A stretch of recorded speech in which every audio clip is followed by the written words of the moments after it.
Hello there, John of the Kid of the Chelsea Fancast. Here's my fan bite of the Carabao Cup game versus the Rovers of Blackburn at the Bridge. So, 2-0 win against Blackburn, 12th in the Championship, and let's be super frank, played like it.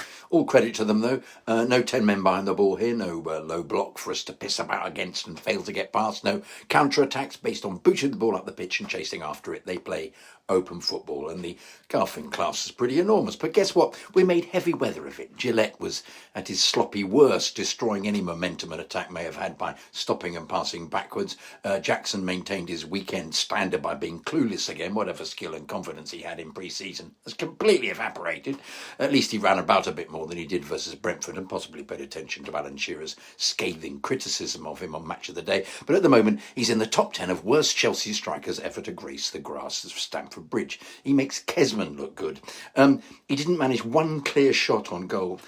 Defensively, we weren't bad. No Thiago tonight, rested. Badiashile, bought by Tom Bowley in a Lamborghini, started for the first time this season since his injury, and you forget how comfortable he is on the ball. And he scored the first goal after a short corner, allowed Connor to advance down the byline and chip a crossing that the goalkeeper pushed out, and he slotted home. Cole was on the bench, the Poodle carry on at left back, pretty good, with Reece playing at right back from the beginning. Still nowhere near his best, but less tentative than his sub-appearances, and getting better.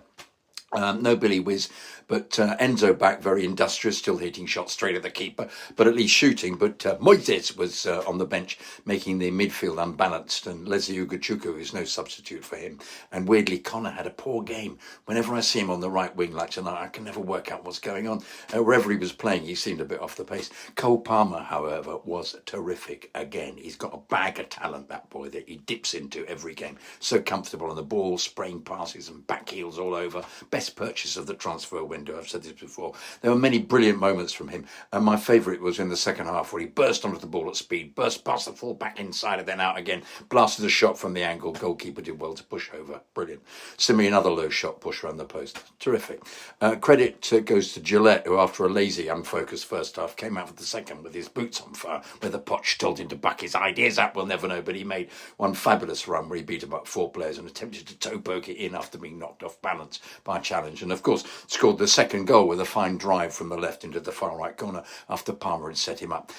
Sanchez didn't have much to do but pulled off a fine save in the last minute after a Disasi error. So a win, good to progress in the tournament, not a great atmosphere in the ground, more a sort of constant hum of bewilderment as to why we couldn't score a dozen, punctuated by loud Rovers support criticising the Bridge for being a library.